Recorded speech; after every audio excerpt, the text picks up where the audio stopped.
Hello and welcome to the Pet Healer Podcast. This is your host, Dr. Mitzi Vargas, and today we are going to talk about pet owner etiquette because nobody wants to be a rude pet owner, right?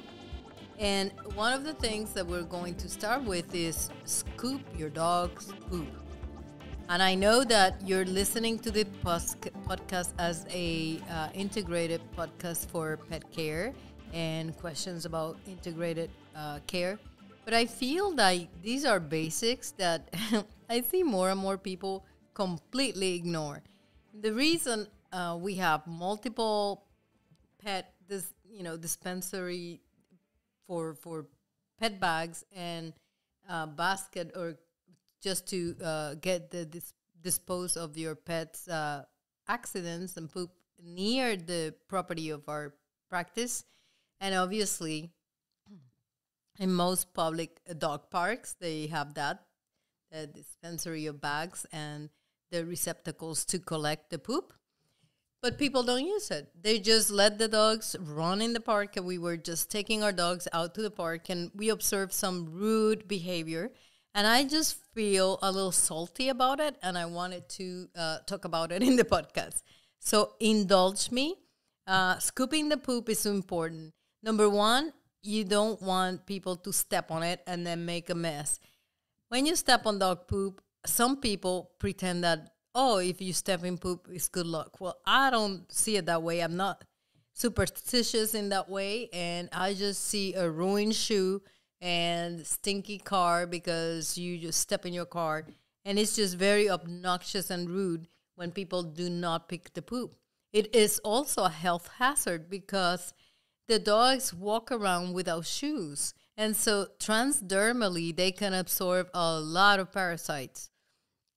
Not all of them are worms. Some of them are protozoal parasites and bacterial parasites. And so this is something that even people should care about because in the stool, there's some zoonotic organisms. And zoonotic means that you can transfer from pets to humans. And so especially kids who have an immune system that is incipient, it's just immature. And so they can really get these infections and they could cause blindness and in some cases even death. So these parasites are transmitted by the feces. And so leaving your dog's poop in your neighbor's yard, in the park, and where you take other dogs, or near my practice or your veterinarian's office is just plain rude and it could be dangerous. So please scoop your poop. The other thing is correcting your dog. When you're walking your dog, you need to know who's walking who. I've seen a lot of dogs walk their owners, and the owners, this is super dangerous, especially for elderly people. They can just run after another dog, and there goes. If I can count probably in my hand the times that I have been able to stop, like a tragedy in my eyes as it happened, by holding on to somebody or telling them, like stop, or helping the pet owner because they are about to hit the floor, face plant, from the dog's sudden pull from the leash because they don't walk their dogs. Obedience, the basic obedience all dogs should go through as puppy, you have to reinforce it. It's not just a puppy class. You have to reinforce it. I have a rambunctious dog, Uli, and my German Shepherd when he was young. He was extremely strong, and he knew how to walk on a leash, except when he saw a squirrel, then he forgot everything that he learned. And so what I had to do, and I do not like those pinch collars. I don't want to hurt. I don't like negative reinforcement or negative correction. So I'm always a positive reinforcements, positive correction type thing. So I use the Freedom No Pull harness, and that was amazing.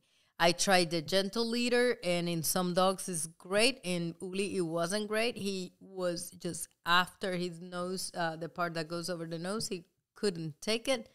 But the Freedom No Pull harness, it was amazing. It was a gentleman, instant gentleman walking. And ever since, and then by every time you use that harness and they walk and they cannot get away with pulling, they self-taught how to walk. He did that. And so you need to do something like that. You need to correct them. And, don't go like, oh, it's okay, or do baby talk when your dog wants to eat somebody else's dog or wants to pull you or wants to do anything like that. Be firm, be assertive, and just take control of your pack. Whether it's one or more dogs, you're the alpha, so you need to take control, or you should be the alpha. You should take control. And then going back to the leash situation, do not use those retractable leashes. They are worthless. And I guess a 3-pound Yorkie can probably get away with, using one. But I have seen big, giant American Staffordshires or boxers on those retractable leashes. In our clinic, they are banned. You can't use them because they are a health hazard. I have seen people slice the finger up to the bone with those things when the dogs go real fast and then they snap and they come back and it hits the owner. It is not pretty. And so one of the things that I would strongly recommend is to, if you have one, this is what I advise you. Go pick it up and throw it in the trash. And you will do yourself, your dog, and everybody else around a big favor. So please, no retractable leashes. They are the devil. And then the other thing that I wanted to talk about too is that don't come to my dog when I'm walking and pet him. I do have one of their dogs who is a companion, but it has a big talent. He is a emotional support dog, and I know that a lot of people say, "Oh, emotional support," but he is a therapy dog. Beyond emotional support, he can tell when my daughter is going to have one of those like PTSD type panic attacks. And he immediately stands up and hugs my daughter. So that's his immediate, we know that she's having one. So that is a service that he's providing. And he is the cutest thing. He is a Samoyed, and his name is Pluto. But when we're walking around, hordes of people come to touch Pluto and take care of him, especially when we're walking with my daughter. And that is just so rude. People need to ask permission before you pet somebody's dog, because first of all, you do not know if that dog is going to bite your, other dog or bite somebody or get really scared or emotionally, traumatized. But they might be a pet therapy dog. My dog has a service dog, harness, but he doesn't wear it all the time. And he's super cute. And I know people want to touch him, but then they get offended when I say, no, you may not touch him. He's working. We're in a crowded situation. That's where the panic attacks happen. And so we can't afford to have the dog distracted because he's performing a function.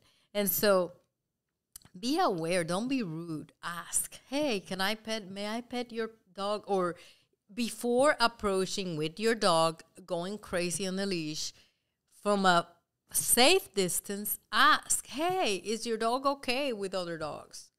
Because sometimes, Pluto is good with other dogs, but we have another dog, my dad's dog, Panchito. And Panchito is a street dog, and he is incorporated in my pack, but he will fight. He will not like any dog coming up to him. He thinks that it is a provocation, and so he will react with a bite. So we are working on that, but I feel that is so rude to bring your dog to crowd into my dog when I'm walking. And I know some of you feel the same way.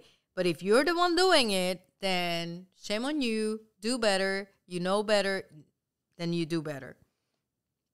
And be aware of the other people's feelings. Like I said, not everyone loves dogs. I mean, I feel sorry for those people, but some of them don't love your dog like you do. And so crowding people with your dog, trying to force socialization on your dog with other people that may or may not, especially kids that have never been exposed to a dog, may not be a good behavior, pet etiquette behavior, but also it could be dangerous. So I hope that this gave you some time to reflect. I definitely feel less salty about it, talking about it. But if you have any anecdote or any kind of story about it, share with me. Just contact us.